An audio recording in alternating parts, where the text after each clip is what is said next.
Beatrice ya. Oh, ya. Beatrice yang cerita. Silakan. Itu kayaknya yang dimaksud Buana PKL-nya ini Bu, Angel sama Agnes. Apa? Angel sama Agnes. Kalau yang walet. Oh, yang statistik ya? Statistik. Iya, itu Oh, Angel Pak sama Agnes. Angel ya. Tak Iya. cari-cari kok. Oh ya, betul-betul. Baik. Ya, silakan. Ya, terima kasih. Selamat malam semuanya. Saya share screen dulu.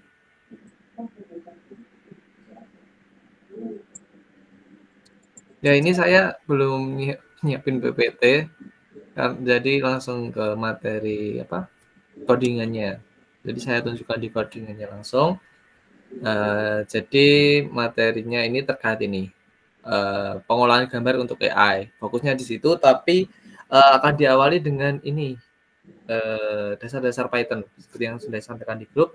Karena pada dasarnya ketika kita ingin mengolah gambar di Python, kita perlu tahu fungsi-fungsi atau sintaks-sintaks yang ada di Python itu apa aja yang dasar-dasar seperti apa penjumlahan, kemudian membaca metrik dan sebagainya, pengurangan perkalian begitu.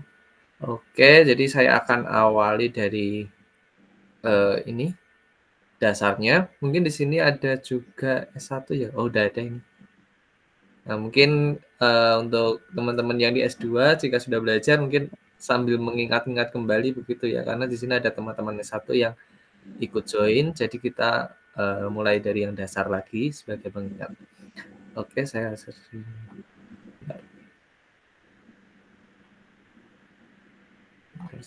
Oke, nah jadi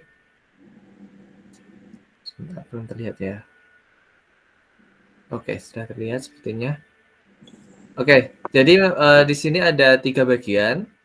Yang pertama itu terkait sintaks-sintaks yang sangat dasar di Python. Kemudian sesi kedua ini ada latihannya. Ini udah agak advance sedikit, tapi ya masih dasar sebenarnya. Kemudian baru yang ke pengolahan gambarnya gitu. Nanti di akhir untuk S2 ada sedikit tugas, tidak sulit, hanya satu saja. Gitu. Oke, untuk yang pertama saya kira karena sebenarnya bahasa pemrograman itu konsepnya sama semua ya. Yang penting kita paham logikanya itu sebenarnya tidak sulit.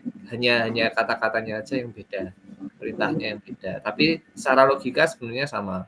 Seperti kalau misalkan kita belajar ini Excel, kita belajar memisahkan, misalkan angka ganjil dan genap, kita biasanya bisa pakai if ya. If bilangan dibagi 2, sisanya 0, maka genap gitu. Jika tidak berarti ganjil. Nah, di Python juga sama, saya kira semuanya sudah tahu. Nah, kita juga pakai if kalau di Python perintahnya. Jadi kalau misalkan kita punya angka 10, ini udah saya print ya. Jadi kita punya angka 10, angka 10 ini kita simpan dalam variabel bernama X. Jadi yang namanya X kecil itu nilainya 10. Nah, kalau misalkan kita buat if X lebih besar dari 5, T2 begini, ini artinya jika nilai X lebih besar dari 5, maka print nilai X lebih besar dari 5. Nah, kalau ternyata X-nya lebih kecil dari 5, ya tidak melakukan apa-apa, begitu ya. Walaupun di sini tidak ada else-nya. Jadi kalau tidak ada else-nya, ya tidak melakukan apa-apa, begitu. Nah, jadi ini kalau kita misalkan X-nya 10, maka nilai X lebih besar dari 5, itu betul. Dan ini dijalankan perintahnya. Begitu. Kemudian kalau misalkan ada else if, kalau di sini else if, kalau di apa namanya R itu else spasi if kalau saya tidak salah. Nah, kemudian kalau misalkan kita punya ini nilai X sama dengan ini int itu artinya bilangannya itu tipenya integer. Saya kira semuanya udah ini ya, paham tipe-tipe bilangan ya. Mungkin sekilas saja ada yang ini, ada yang bilangan berupa angka dan kata-kata misalnya yang paling sederhana. Yang paling mudah dipahami mungkin dipisahkannya jadi angka dan kata-kata. Nah, kalau kata-kata itu maksudnya string, kalau angka itu bisa integer, bisa float dan sebagainya. Begitu. Float itu untuk bilangan desimal, kalau integer itu ya berarti bilangan bulat. Begitu. Nah, kemudian kita jalankan ini. Nah, ini input berarti kita bisa melakukan input bilangan di sini. Misalkan kita inputkan 9. Nah, kalau kita enter, nanti kita akan mendapatkan nilai apa? Kita lihat di sini. Kalau kita input 9, berarti nilai X-nya adalah bilangan integer 9. Yang berarti ketika kita masukkan ke dalam ini, if else yang di sini, maka logika yang pertama, X lebih besar sama dengan 0 itu adalah betul, sehingga dia akan melakukan print nilai X positif. Begitu. Nah, misal kita ganti X-nya itu minus 9. Itu, maka nilai X negatif. Gitu ya. Kemudian misal kita 0 ya. 0 itu kan tidak lebih besar dari 0, juga tidak lebih kecil juga. Maka dia akan melakukan print nilai X sama atau nilai X 0, begitu ya, sesuai ini. Nilai X 0. Kenapa? Karena sebelumnya ketika dicek X-nya lebih besar dari 0 itu ternyata salah, false.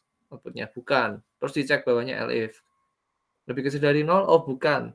Jadi ya mau tidak mau yang else ini yang jalankan perintahnya. Print nilai X 0, begitu. Mungkin ini dasar sekali, jadi agak cepat saja begitu ya. Kemudian, nah kalau di Python, penjumlahan sama kayak tempat lain ya, pakai tanda plus, begitu. Kemudian pengurangan juga, begitu. Nah, kalau kita mau menulis komen, kita bisa menggunakan tanda pagar. Kalau di JavaScript itu garis miring 2 kali. Kalau di R kalau nggak salah, saya lupa. Kalau nggak salah garis miring juga 2 kali atau pagar ya, saya agak lupa. Kemudian kalau di sini di Python kan pagar. Jadi kita bisa menulis ini komentar terhadap apa yang kita tuliskan di sini, sintak-sintak yang kita tuliskan. Misal kita tulis di sini. X sama dengan 10. Ini apa toh? Oh, ini pernyataan satu baris atau baris satu gitu ya. Baris satu. Kemudian nah ini Y sama dengan 20 plus. Nah, tanda ini artinya dia ada lanjutannya. Jadi di baris 1, ini ya, baris yang ini Y sama dengan 20 itu masih ada lanjutannya. Lanjutannya di bawahnya. Yaitu 30. Begitu. Jadi kalau kita print hasilnya ini X mungkin sama Y-nya. Ini outputnya 10 sama 50. Begitu ya, karena ini 20 tambah 30. Nah, kalau nggak dikasih ini bagaimana? Error. Gitu ya. Nah, error. Karena nggak jelas, ini plus apa, nggak jelas. Makanya programnya error. Nah, supaya jelas, kita harus menunjukkan kalau ini sebenarnya ada lanjutannya di bawahnya. Kita kasih tanda miring kebalik gini ya, garis miring kebalik. Oke, ini untuk membuat komen. Kemudian loop itu artinya begini. Kita ingin membuat program kita menjalankan perintah yang sama untuk sekian kali ya, atau terus menerus. Nah, kita bisa pakai while. Begitu. Daripada ini ya, misal kita ingin melakukan print nilai 0 sampai 9. Nah, daripada nulis gini, print 1, enter, print 2. Nah, ini kan lama, kita bisa pakai while. Mungkin yang umum for ya, kalau while berapa tidak menggunakan. Yang paling umum digunakan biasanya for. Oke, nah ini X sama dengan 0. Nah, jadi kalau kita jalankan perintah yang di bawahnya ini, while X lebih kecil dari 10. Jadi ketika kita cek X-nya lebih kecil dari 10, nah ini X-nya pertama 0, jalankan perintah print nilai X. Oke, ini sudah dijalankan. Kemudian nilai X-nya ditambah 1. Jadi nilai X-nya sekarang bukan 0 lagi, tapi 1. Begitu. kita juga bisa menuliskan begini. Mungkin kalau secara matematika kurang pas ya. Kalau bisa X sama dengan X plus 1. Ini artinya X baru, ini X lama. Nah, ini juga boleh. Ini sama aja. Begitu. Nah, cuman biasanya lebih gampang itu kita bisa pakai plus sama dengan 1. Begitu. Oke, kemudian ini dictionary. Ini untuk membuat ini, apa namanya? Semacam kalau teman-teman tahu format data JSON, mungkin ini mirip JSON, karena apa namanya? Kalau di JSON itu biasanya kita pemisahnya itu pemisah antar apa variabel data, atau kalau kita buat apa? Kalau kita ibaratkan jadi tabel itu kayak kolom-kolomnya begitu. Ini sama-sama menggunakan tanda kurung kurawal begitu. Nah, ini artinya apa? Mahasiswa itu nama variabelnya. Jadi kita punya variabel mahasiswa, nilainya itu ini. Artinya apa? Oh, kalau kita ibaratkan ini kolom, kolom satu baris ya. Oh, kolom nama itu isinya John Doe gitu, bacanya gimana? Nggak tahu. Terus kemudian usianya 20, jurusan informatika begitu. Ini untuk yang dictionary. Kemudian string. Nah, string itu kayak yang disampaikan tadi, ini bukan angka biasanya, ini berupa kata-kata. Tapi angka bisa nggak jadi string? Bisa. Begitu. Nah, string itu biasanya identik dengan tanda petik 2 ya. Di berbagai bahasa pemrograman seperti itu. Atau petik, maksudnya bisa petik 1 juga, maksudnya ada dua petik di kanan sama kiri, di awal sama di akhir. Begitu. Nah, misalkan kita punya kalimat, variabel kalimat, nilainya itu string, hello, nama saya John, begitu. Nah, kalau kita print ya, dia bakal melakukan print ini, menunjukkan hasilnya berupa ini tadi, hello, nama saya John. Begitu. Ini untuk sintaks string, kemudian range. Nah, di apa namanya? Di Python itu ada perintah namanya range. Range itu artinya ini. Dia akan membuat membuat list dari berbagai berbagai angka begitu, yang nilainya diawali dari 1 sampai 5. Kenapa 5? Karena kalau kita lihat di sintaksnya, ini tuh argumen yang di range itu, sebentar. Nah, ini ada ada informasinya, bisa kita lihat. Nggak bisa digeser ternyata. Nah, ini kalau kita lihat range I, J. Artinya itu dia akan melakukan print nilai I, kemudian I plus 1, I plus 2, sampai J-1.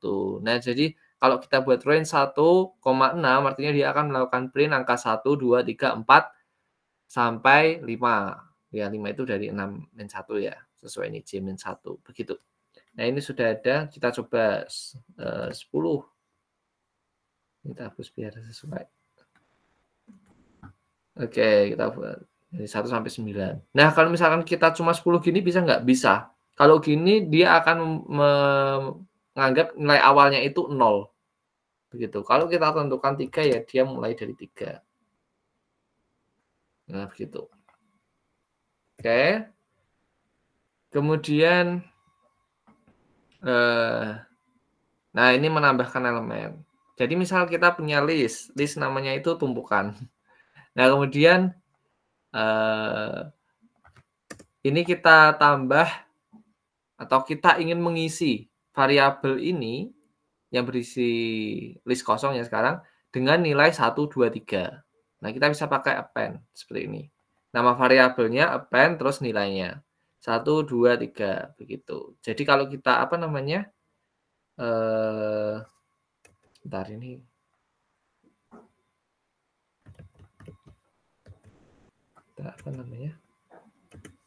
Bikin komen dulu.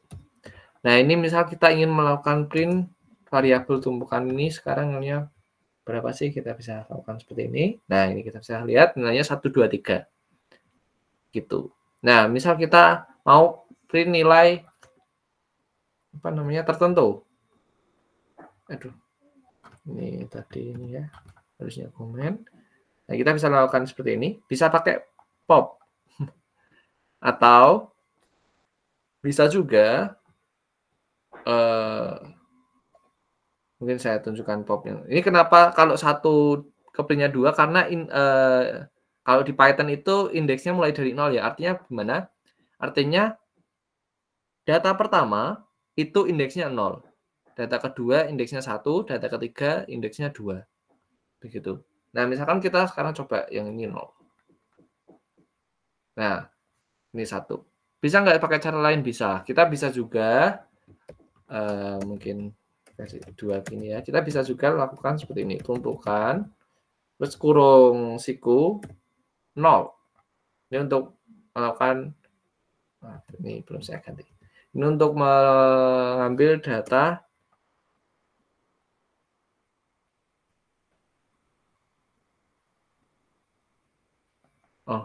bentar. Ini super saya.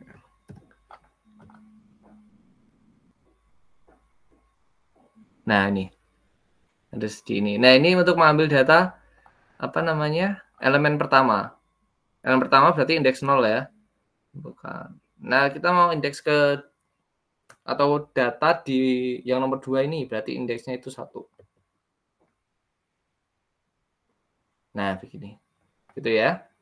Nah, kalau minus 1 berarti dari belakang. Nomor 1 dari belakang itu 3. Nanti ini 3. Nah, begitu. Nah, ini untuk apa namanya? Menambahkan elemen ya tadi sekaligus untuk melihat hasilnya. Oke, kemudian selanjutnya ini ada yang ini. Nah, ini pakai paket, mungkin ini saya skip dulu aja. Ini tadi Pak. Ini jarang dipakai juga ya, mungkin yang umum-umum dulu aja. Kemudian for. Jadi sih selain while tadi ada for. Nah, for itu ya berarti untuk sekian sampai sekian gitu. Nah, misal kita punya variabel angka, nilainya berupa list angka 1 sampai 5. Jadi ini untuk nilai x, for x in angka, artinya untuk nilai x yang ada di list variabel angka. Nah, ini ada apa aja? Angka 1, 2, 3, 4, 5. Berarti x-nya itu nilainya 1, 2, 3, 4, 5. 1, 1 berarti for x in angka, untuk yang pertama, x sama dengan 1. Print x sama dengan 1. Kemudian lagi, untuk x sama dengan 2. Print x sama dengan 2. Begitu. Untuk for, ini sama juga. Ini harusnya copy. Oke, kemudian nah kemudian break. Nah, kalau misalkan kita pakai for begitu, misal kita ingin kalau di sini ya melakukan print bilangan berapa ya? Misal sebentar. Oke, gini aja. Sesuai ini aja. Misalkan kita punya for x in range 1,6, artinya ini nilainya dari 1 sampai 5, sama kayak atas tadi. Nah, kalau x-nya udah sama dengan 3, kita berhentikan loop-nya. For-nya ini berhenti. Nah, artinya gimana? Artinya ketika x-nya udah sama dengan 3, ya for untuk nilai berapa? 4, 5, 6 itu nggak dijalanin. Begitu. Dan perintah-perintah di bawahnya ini juga tidak dijalankan kalau udah break begini. Nih, ini misal ya x-nya itu dari 1. Oh, kita cek. Apakah layarnya diperbesar, Kayaknya aku lihat kok kecil. Ya. Sudah? Ya. Apakah x sama dengan 3? Oh, x-nya bukan 3, x-nya masih 1. Maka print x. Oke, kemudian x-nya 2. Oh, x-nya dicek. Oh, bukan 3 ya. Maka lakukan print x. Nah, ketika x-nya sama dengan 3 dicek, oh, x-nya sama dengan 3, maka break. Artinya loop-nya berhenti, begitu juga perintah yang di bawahnya tidak dijalankan. Begitu.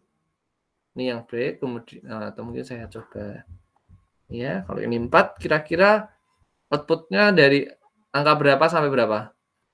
Mungkin bantu ini supaya saya tahu sudah paham atau belum. Mungkin ya S1 juga bisa ikut.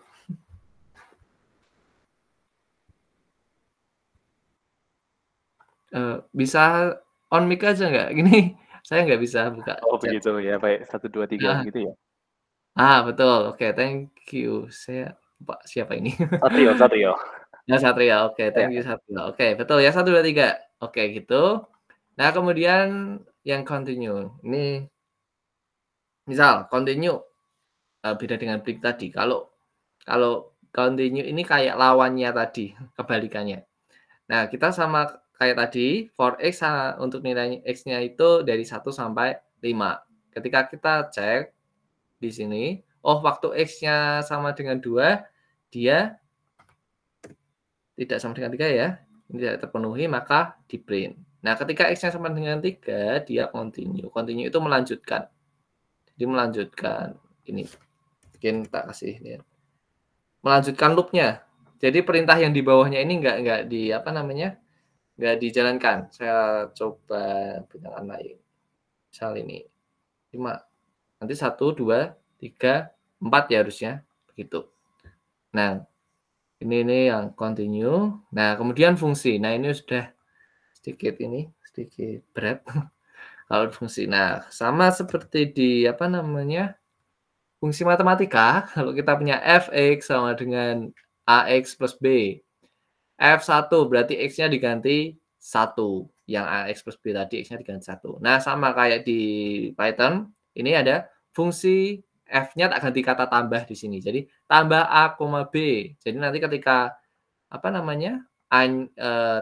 kita menjalankan ini fungsi tambah dengan ini nilai-nilainya tambah 4,6 artinya a-nya itu nilainya 4, b-nya itu nilainya 6 begitu. Return-nya itu a plus b artinya a ditambah b berarti 10 ya. Nah, ini contohnya. Ini fungsi. Oke. Kemudian fungsi tanpa variabel. Gitu. Jadi misal kita punya fungsi sapa tapi tidak ada variabelnya. Nah, kalau kita jalankan ya dia hanya menjalankan apa yang ada di dalam fungsi itu tanpa variabel apapun.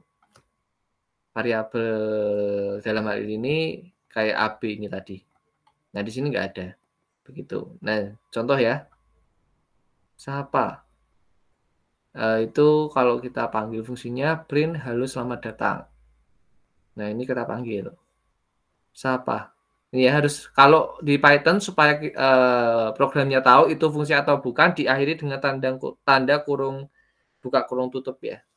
Begitu walaupun tidak ada variabelnya. Nah, kalau misalnya kita isi ya error karena di sini tidak ada variabelnya. Kalau kita kasih nilai 1 di sini error. Begitu. Oke, kemudian ini contohnya sama kayak tadi. Ini skip aja. Nah, kemudian begini. Kalau di di Python kita bisa memberikan nilai default. Misal kita punya fungsi perkalian, variabelnya a, b. Jadi nanti hasilnya itu a dikali b begitu ya. Nah, misal kita masukkan x-nya itu 5.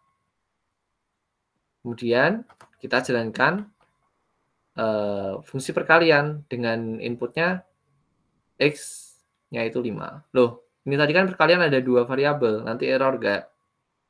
Nggak error. Kenapa? Karena untuk variabel yang satunya sudah ada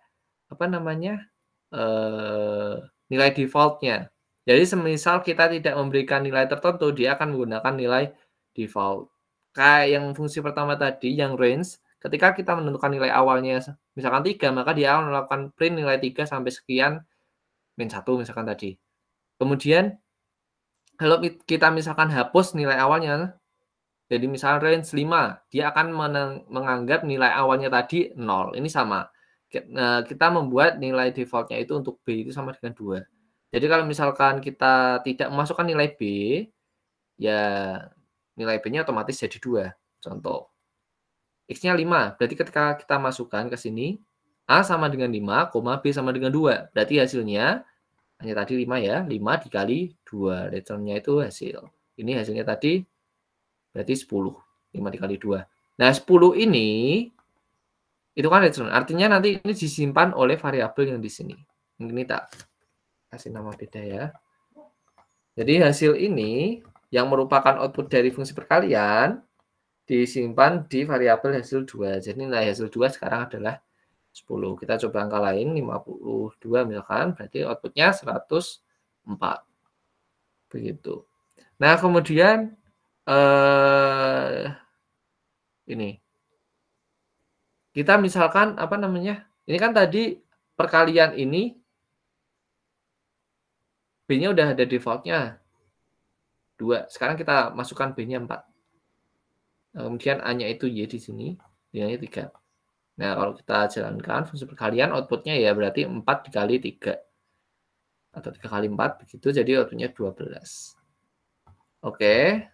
Nah, kemudian, ini input tadi ya, ini contoh. Masukkan nama. Ini. Lalu ini selamat datang. Nah, kalau misalkan kita pengen ini apa namanya? Terus-terusan. Ini kan setelah tak enter berhenti ya. Kita tidak bisa input nama lagi. Kita bisa pakai while seperti yang tadi contohnya. While. Nah, kalau gini tuh nggak bisa. Harus while apa? Jelas while true. Nah, ini. Nah, misalkan ini Satrio. Nah, ini ya contoh penggunaan while. Oke. Kemudian ini untuk print ya, ini print biasa, mungkin saya skip aja. Ini jadi itu sebenarnya ini apa? Kita tuh bisa melakukan print beberapa variabel dalam satu perintah print. Ini artinya apa? Oh, print sama seperti ini, tapi apa namanya? Yang ada ininya simbol %S, %D nanti diganti sama data yang ada di sini. Begitu. Ya, ini kan nama S, ini berarti nanti diganti sama ini. Ini diganti sama ini. Begitu. Urut ya. Bisa juga begini. Itu. Bisa juga kurung kurawal, kemudian ini dikasih F di depannya. Saya lebih suka pakai ini sih. Biasanya pakai ini. Gitu. Kemudian, nah ini mungkin teman-teman harus tahu. Nanti ini ada di tugas S2-nya. Jadi kalau misalkan ini belum ada filenya ya. Nah, ini belum ada file. Jadi kalau kita ingin membuat atau membuka file itu ada beberapa cara. Begitu. Nah, ini yang umum itu pakai with apa, S apa, kemudian apa, gitu. Nah, ini contohnya dengan with buka file. Nah, file. Nah, ini kan open ya, tapi bukan berarti harus ada filenya. Ini nggak ada filenya, example.txt di sini nggak ada kan di folder ini paling luar. Ini direktori kerja saya bagian ini ya, bagian luar. Gitu. Nah, kemudian kalau nggak ada filenya berarti gimana? Nah, kita harus memperjelas. Di sini ada modenya. Mungkin kalau teman-teman lihat di sini ada mode R. Nanti ada mode W, ada R+, dan sebagainya. Nah, ini untuk contoh W. W itu berarti membuat file baru. Jadi, nggak ada filenya nggak apa-apa. Jadi, open nama filenya, W gini nggak apa-apa. Nggak masalah, nggak error. Nah, kemudian nama filenya itu as file, disimpan dalam variabel file. Nah, kita tulis tuh di filenya itu hello world, enter, kemudian this is an example file. Kita run. Nanti di sini muncul ini ya, example.txt belum muncul ya, di refresh dulu. Nah, ini udah muncul, dibuka. Nah, ini udah ada. Ini contohnya. Oke, ini untuk yang apa namanya? Write. Kemudian kalau baca berarti R. Nanti kalau baca sama edit R+, begitu. Nah, ini udah ada filenya. Berarti bisa ya dilihat. Ini jalan dulu. Nah, ini saya simpan dalam variabel konten, isi filenya, dan saya print. Nah ini, begitu. Nah ini sama, jadi nggak ini tuh perintah ini tuh bisa untuk berbagai file ya, nggak cuma txt. Ini contoh bahkan untuk Python, saya coba juga. Ini apa namanya? Fungsi. Nah, kalau kita tulis apa? Kita ingin menuliskan data di dalam file .py, kita pakai ini ya, harus pakai simbol ini. Apa? Petik 3 kali. Begitu. Supaya tidak error. Karena kalau nggak ada nanti dia keanggapnya komen yang ingin kita jalankan saat ini, bukan sebagai input untuk file contoh modul.py. Gitu. Nah, ini contohnya filenya udah ada. Kita bisa lihat ini. Nah, ini. Ini contohnya. Oke, kemudian nah, kita itu bisa import modul juga. Ini kan tadi ada file contoh modul ya. Nah, kita bisa import ke sini. Jadi import contoh modul. Nama filenya aja. Nanti kita bisa melakukan atau menjalankan fungsi-fungsi yang ada di sini. Ini contoh, hasil sama dengan contoh modul, file contoh modul kan udah diimport tadi. Cari fungsi tambah, di sini ada ya, tambah 3,5. Oh, berarti A-nya itu nilainya nanti 3, B-nya itu nilainya 5, return-nya itu A plus B, berarti output-nya 8. Gitu ini ya. Nah, ini juga yang bawahnya yang kurang. Oke, nah kemudian, nah ini yang nanti buat tugas. Jadi ada file namanya XML. Nah, jadi kalau kita bicara soal apa namanya artificial intelligence untuk gambar ya, ini biasanya itu berkaitan dengan image classification, object detection, instance segmentation dan sebagainya. Itu ada proses pelabelan dan sebagainya. Itu penyimpanannya itu macam-macam. Ada yang JSON, ada XML, ada yang TXT. Nah, untuk yang ini saya pakai XML. Jadi kita harus bisa membaca file dengan format XML. Nah, untuk format ekstensi yang XML, kita bisa ini menggunakan paket ini. Import xml.e3.elementary as et. Berarti artinya ini sekarang kita panggil sebagai et. Gitu. Oke, di sini saya ada file. Nama filenya ini image 2021 .xml. Ini filenya ada di sini ya, kita lihat isinya. Sekarang semoga bisa. Oh, nggak mau. Sebentar. Ini berarti saya download dulu. Dan saya buka.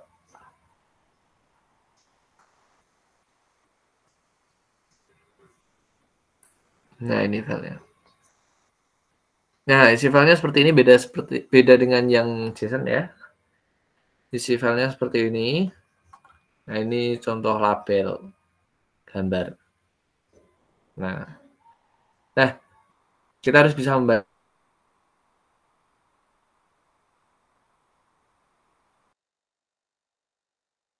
Terputus.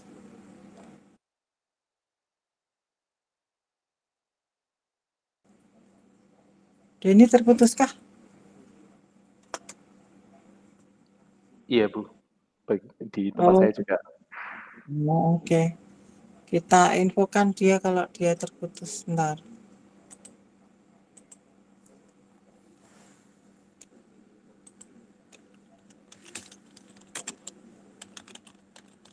Takutnya dia nggak sadar.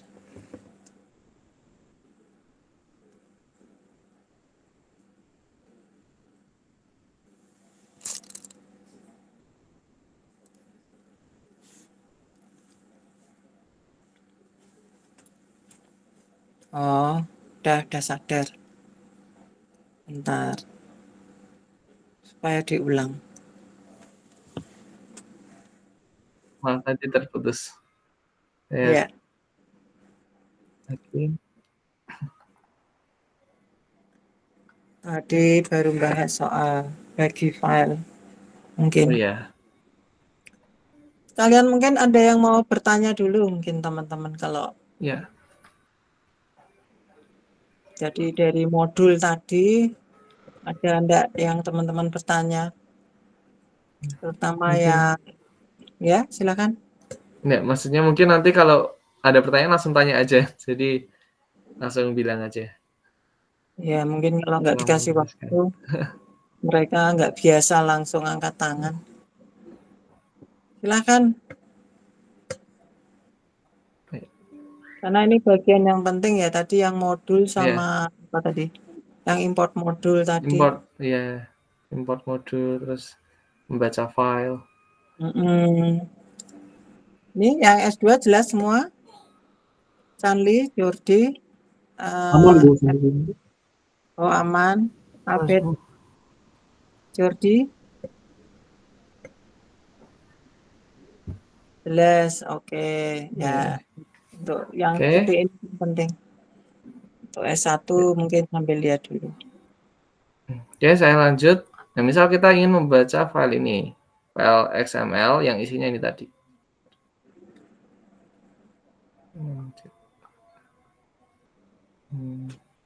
Nah, ini. Isi filenya ini. Di sini ada annotation, folder, file name, path, source, database, width, height, depth, dan sebagainya. Misal, kita ingin mengambil salah satu nilainya. Nah, kita bisa pakai find. Tapi kalau misalkan kita langsung seperti ini, itu apa namanya? Apa yang kita inginkan tidak akan kita dapat. Kita cuma dapat seperti ini. Nah, kalau mau dapat nilainya harus ditambahin ini ya, teks. Mau nggak ini? Ini ada size-nya ada nggak ya? Sebentar. Oh, nggak mau ya. Size-nya nggak ada apa-apa. Ini langsung ini di dalam size ada sesuatu, berarti tidak bisa kalau langsung. Begitu. Jadi kita harus apa namanya? Membuat lebih spesifik apa yang kita mau. Gini. Mungkin ini aja. Bentar. Kita lihat contoh yang sudah ada. Di sini ada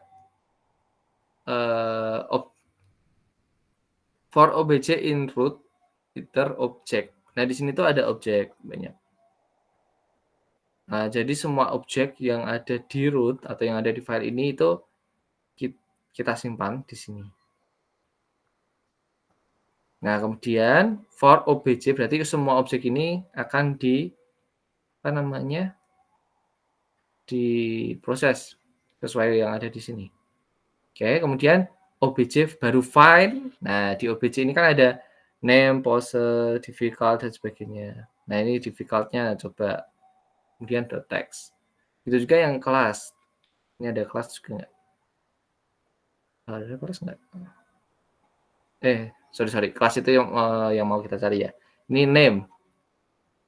Ada name nggak? Nah, ini ada di sini name. Nah, jadi kalau kita jalankan yang bagian ini, kita akan dapat output kan print CLS. Berarti kita dapat output BB. Nah, ini. Begitu. Nah, kalau kita mau tahu apa namanya ininya, bagian ininya, ada apa aja sih di file ini, kita bisa pakai perintah yang ini, child in root. Nah, ini. Begitu. Ini sekilas ya. Nah, berarti sekarang kita sudah bisa mendapatkan nilai-nilai dari file XML. Gitu ya. Pakai ini tadi. Harus ada dot text-nya biar jelas. Mungkin beda ya kalau di JSON itu lebih gampang sih daripada ini. Kita bisa nggak sih pakai index? Ini kita coba. Saya belum pernah. Sepertinya bisa. Tapi bisa ya. Nah,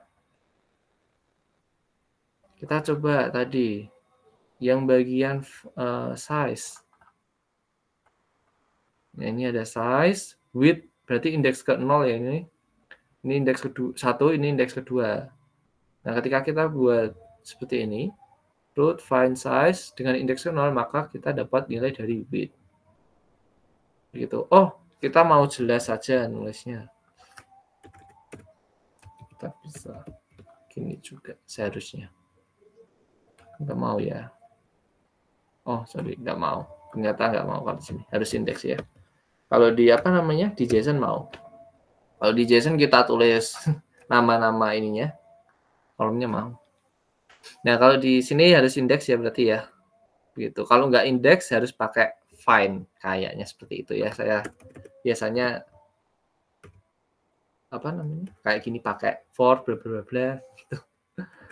Ini kita coba-coba sekalian ya. Saya juga belum pernah kalau yang ini. Mungkin sama. Nah, mau ya. Begini. Oke. Ini yang untuk membaca file XML. Ini saya. Bentar. Nah, ini saya tutup dulu aja. Nah, kemudian kalau kita mau pakai paket-paket dan nanti untuk mengolah gambar kita pakai paket dari OpenCV. Jadi kita harus bisa install paketnya. Kita bisa install pakai pip install nanti. Tapi kalau di apa namanya? CMD kita nggak bisa gini. Kalau di CMD itu agak beda ya. Mungkin saya mungkin sorry perintahnya sama, cuman kita harus ini sebenarnya tentukan environment-nya dan sebagainya gitu. Mungkin itu nanti aja pertemuan selanjutnya supaya terkejar. Soalnya udah jam 7, masih ada 2 bagian. Oke, tapi kalau mau di collab kita installnya bisa gini atau biasanya ya biar jelas itu kita bisa pakai ini biar nggak ada garis merah di bawahnya tadi. Pakai garis tanda ini di depannya biasanya. Oke. Kita tunggu. Nah, kemudian kita bisa import sama kayak yang atas tadi. Import nampi SNP. Nah, nampinya nggak ada di sini, mangan. Nama file nampi.py nggak ada di sini. Ini ada di daftar paket Python yang tersimpan di folder yang lain. Kalau dicari itu agak jauh lokasinya. Oke, kita import dulu.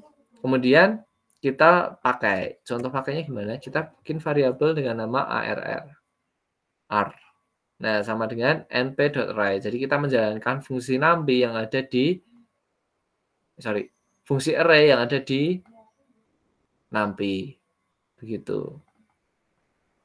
Dalamnya itu list nilai 1 sampai 5. Kemudian kita ingin mencari nilai min-nya, kita bisa pakai nampi juga np.min. Kemudian kita tulis variabel nilai daftar nilai yang kita cari nilai rata-ratanya. Kemudian kita jalankan. Jadi dia mendapatkan rata-ratanya 3. Oke.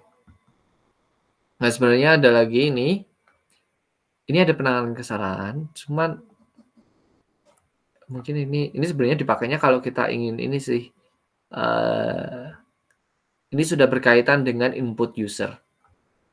Maksudnya kita ingin membuat aplikasi atau kita menjalankan program yang dipakai orang lain dan mereka melakukan input, biasanya untuk meminimalisir program error saat dipakai, itu kita bisa pakai try and accept. Begitu. Jadi programnya kalau error kan biasanya misalnya ini AR kan nggak ada ya, kita jalankan. Error langsungan. Dah, munculnya ini. Name AR is not defined.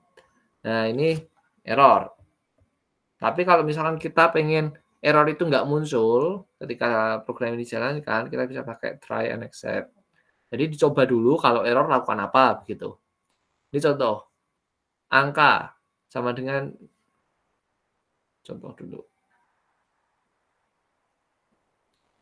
Masukkan sebuah angka. Tunggu jalan dulu. Nah, kita masukkan angka 1. Error nggak? Enggak. Karena angka 1 itu bisa dikonvert jadi bilangan integer. Misalkan begitu. Masukkan sebuah angka 1 bagian 10. Kan 10 bagi angka ya. Oke, dijalanin ini. Sekarang jalanin lagi. Angkanya kita masukkan huruf H. Nah, input tidak valid, masukkan angka saja. Ya, gitu ya. Tadi kalau misalkan nggak ada, ya error. Kalau misalkan ini nggak ada try and accept-nya. Terus lagi, itu kan error kalau nilainya yang tidak bisa dikonvert jadi integer. Misal errornya itu ternyata kalau dibagi bilangan kan kalau dibagi 0 tidak ini ya, tidak tentu, tak tentu, tidak definisi. Begitu.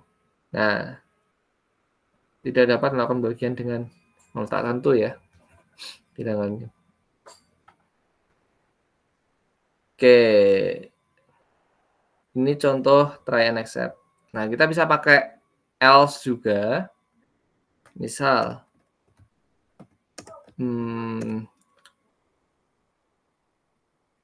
jalan dulu. Oke, kita misalkan masukkan angka lagi di sini. 1. Sama ya, harusnya bisa. Kemudian lagi 3. Bisa juga. Sekarang misalkan error. Nah, bedanya apa sama ini? Bedanya kalau di sini bagian ini tuh ada di dalam try. Nah, kalau di sini berarti dia menjalankan ini dulu, kalau error baru lakukan yang ini, accept ini. Kalau ini dia menjalankan ini, error enggak? Oh, enggak. Dicek error enggak? Oh, enggak. Oh, ternyata kalau enggak error baru lakukan print hasilnya. Nah, ini finally. Ya sama ya. Ini tapi untuk bagian paling akhir kalau udah accept-nya ini enggak terpenuhi. Maksudnya dia nilainya errornya bukan karena inputnya atau bukan karena nilainya 0 atau ada error yang lainnya lah. Itu kita bisa pakai ini. Bentar. Ada error yang lainnya begitu. Sorry. Kalau error yang lainnya, ini harusnya ada satu lagi nih, sebentar. Ini bisa nggak ya? Finally itu seharusnya mesti dijalankan. Ini harusnya kurang satu nih. Jadi kalau misalkan else dan ternyata di else itu ada sesuatu yang bikin error lagi, itu harusnya ada except lagi biar nggak error. Gitu. Harusnya. Contoh ya. Bentar. Mungkin karena ada finally ini jadi nggak error. Saya kurang tahu, belum pernah coba juga. Ini coba ya, saya masukkan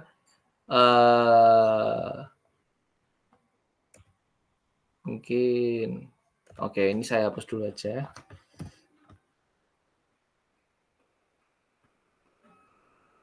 Kita masukkan nilainya itu sebentar. Masih start. Jadi kita masukkan nilainya 0.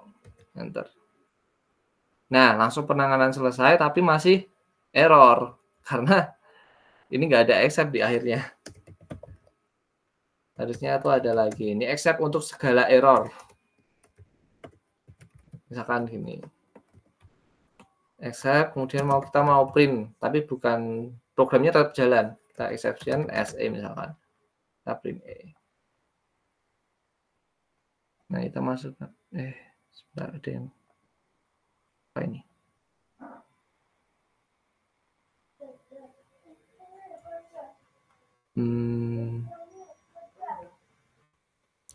Oh, sorry, ini nggak nemu. Udah kepotong di else ya. Kita nggak mau. Berarti apa namanya? Jadi kalau misalkan try, accept, else, accept nggak mau. Berarti emang ini hanya bisa dipakai ketika ternyata ininya ada di sini. Nah, maksudnya gini. Nah, kalau gini harusnya misalkan 0. Nah, ini errornya ini di print. Begitu. Tapi ternyata tadi nggak bisa ya. Kalau ada else di tengah-tengah try dan accept. Gitu. Oke, ini untuk yang bagian pertama ada yang ditanyakan mungkin?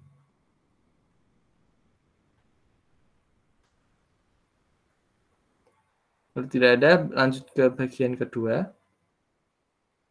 Oh, ini tadi sudah ya, fungsi juga sudah. Ini sama. Nah, sekarang yang kelas sama lambda. Jadi kita bisa menentukan kelas dari fungsi-fungsi yang ada. Tapi sebelum itu ini saya pakai contoh yang sederhana dulu. Misal kita punya kelas myClass. myClass ini isinya apa? X sama dengan 5, Y sama dengan 10. Nah, kemudian di sini saya membuat variabel P1 yang nilainya itu dari kelas myClass. Ini saya jalankan dulu. Masih connecting. Oke, ini saya jalankan. Nah, jadi myClass itu sekarang di dalamnya ada beberapa variabel X dan Y. X-nya itu nilainya 5, Y-nya itu 10. Nah, ketika kita jalankan P1 sama dengan myClass, berarti P1 ini dalamnya itu ada nilai X sama dengan 5 dan Y sama dengan 10. Jadi ketika kita ingin melakukan print nilai X sama dengan 5-nya ini atau Y sama dengan 10-nya, kita bisa pakai P1 titik Y. Artinya variabel Y yang ada di dalam P1. Begitu. Nah, ini print 10. Kalau X berarti nanti 5. Oke, begitu. Kemudian ini ada person. Misalkan ini ada init sekarang. Init itu artinya kelas ini ketika dijalankan, dia akan melakukan menjalankan perintah-perintah yang ada di fungsi ini. Init atau inisialisasinya ya. Jadi inisialisasi dari fungsi ini tuh, dari kelas ini tuh apa? Itu ada di bagian di bawah ini. Jadi ketika ini dijalankan, def bla bla bla bla, ini, maka kita akan fungsi ini akan menjalankan atau menyimpan variabel inputnya, ya ini nama sama age. Self ini default ya harus ada. Jadi name sama age. Nah di sini name satunya, self name 1 itu variabel yang ada di dalam persen dengan nilai name. Kemudian yang bawahnya ini age 1 itu nilainya age. Nah ini self itu artinya apa? Self di sini menandakan kalau variabel ini dapat dibaca oleh seluruh fungsi yang ada di kelas person. Soalnya nanti mungkin ada. Nah ini ada beberapa ya. Oke, nanti saya tunjukkan bedanya dengan yang bawah. Oke, misal sekarang kita punya P1 person. Nah ini inputnya ada nih, John sama 36.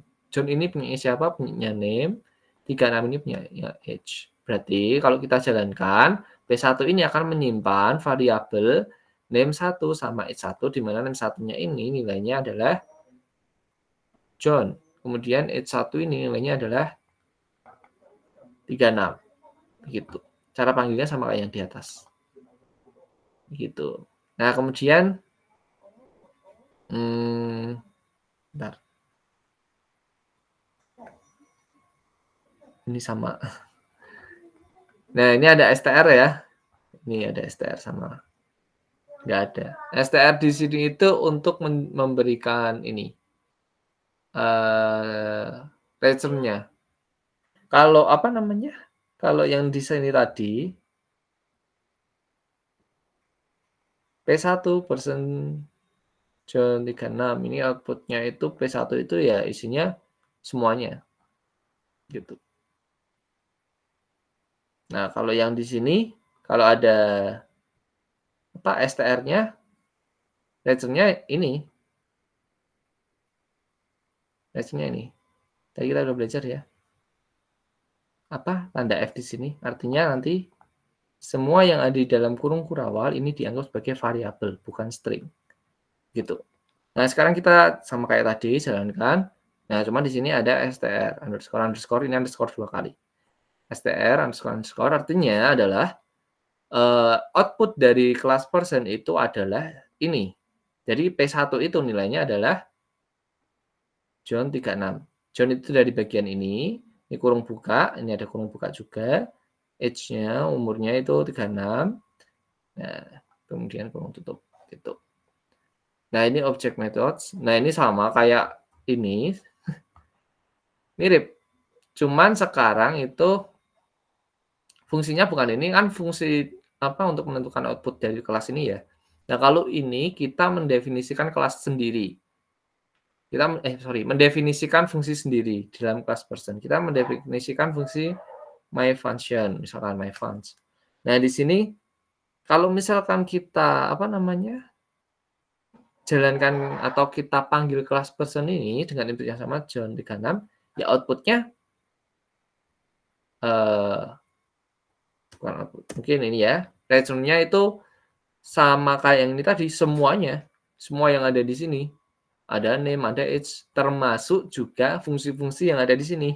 Begitu. Nah, semuanya kan.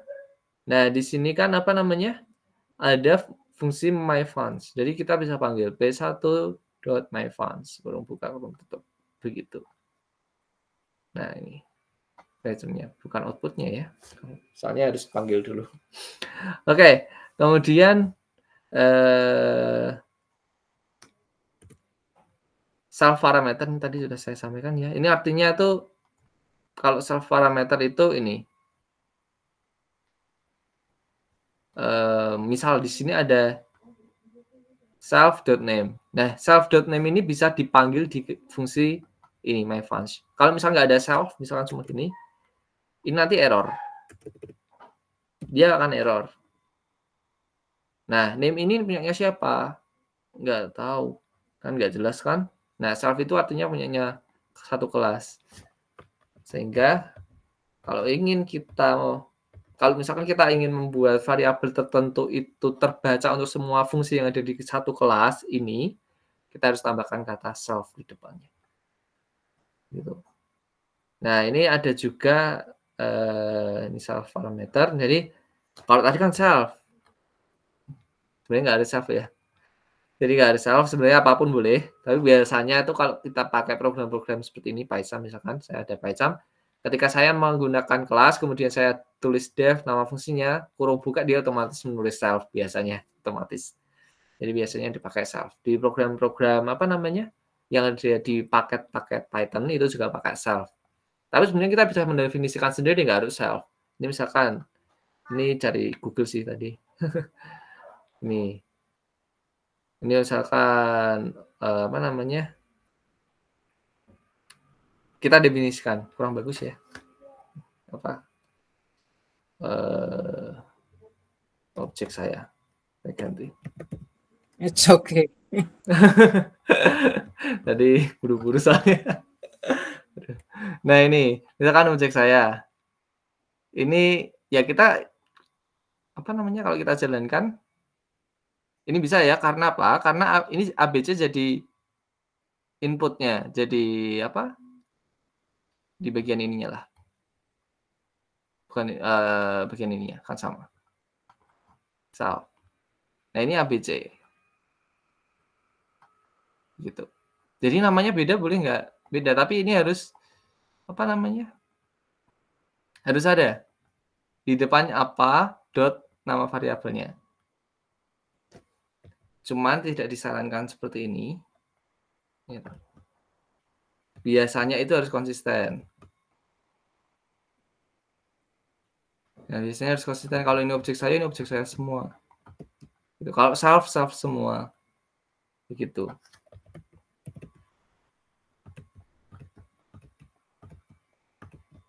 Nih. Misalkan. Oke. Nah, ini contohnya kita mau panggil nilai-nilainya. P1 sama kayak tadi ya. Ini delete objeknya juga bisa, tapi ini saya kira tidak terlalu penting juga. Jangan digunakan juga. Karena itu fungsi ya. Oke, mungkin saya. Oh ya, ini pass statement. Jadi kalau kita cuma tulis gini, error. Harus ada sesuatu di bawahnya. Jadi apapun setelah titik 2 itu harus ada sesuatu di bawahnya. Jangan lupa tab-tabnya ya. Indentnya. Nah, itu. Nah, kalau misalkan tidak ingin ada apa-apa ya bisa tulis space gini. Tanpa menjalankan apapun berarti. Kelas ini. Oke, kemudian lambda. Lambda ini. Misal kita punya X sama dengan lambda A titik 2A plus B. Artinya apa? A-nya ini nanti nilainya 5. Jadi X itu lambda A 2A plus B. Jadi kayak fungsi. Lambda itu kayak fungsi. Kalau sementara untuk memudahkan memahaminya, kan ini kayak fungsi lambda kurung buka A. Gampangnya gitu. Kayak yang tadi. Sementara. Tapi sebenarnya fungsi pemahamannya tidak seperti itu. Nanti pelan-pelan mungkin untuk awal seperti itu. Oke. Kemudian ini ada juga X sama dengan lambda A, B. T2. Ya, nanti A-nya itu 5, B-nya 6. Begitu. Ini sama, mungkin kalau apa namanya, lambda itu lebih bisa macam-macam. Nggak cuma apa namanya, nggak cuma kayak gini toh. Jadi lebih fleksibel sih menurut saya. Gitu penggunaannya. Cuman ini biasanya lambda itu dipakai untuk program-program, biasanya untuk program-program yang udah kerumitannya udah sangat tinggi lah. Kalau paket-paket sederhana saya jarang ada ini variabel, penggunaan variabel lambda di dalamnya. Kalau kayak TensorFlow itu udah ada lambda dan sebagainya. Tapi kalau kayak NumPy itu jarang ada pengaturan lambdanya sih. Maksudnya kita bisa setting. Lambda itu kita bisa membuat semacam, kita membuat fungsi, kita masukkan ke dalam fungsi yang sudah ada. Itu biasanya pakai lambda. Begitu. Ini sama kayak yang tadi. Yang atas. Mirip-mirip. Ini saya skip aja ya. Oke, nah mungkin masih 7-11. Mungkin latihan sedikit. Sambil ini sebentar. Mungkin teman-teman kelihatan. Bentar. Ini coba teman-teman bisa coba mungkin sebentar aja ya, ini soalnya gampang banget.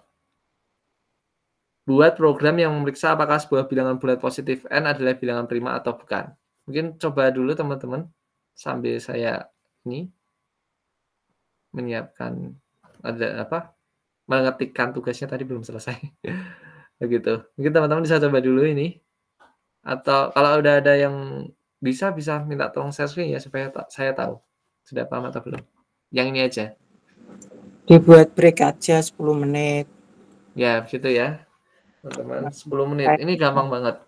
Program untuk memeriksa apakah sebuah bilangan bulat n adalah bilangan prima atau copy ya? dicat. Copy di tulisannya.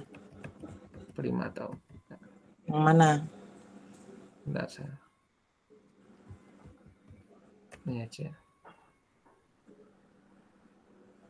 Iya, bilangan prima paham ya? Mungkin ada yang enggak paham. Bilangan prima. Contoh bilangan prima 2 paham.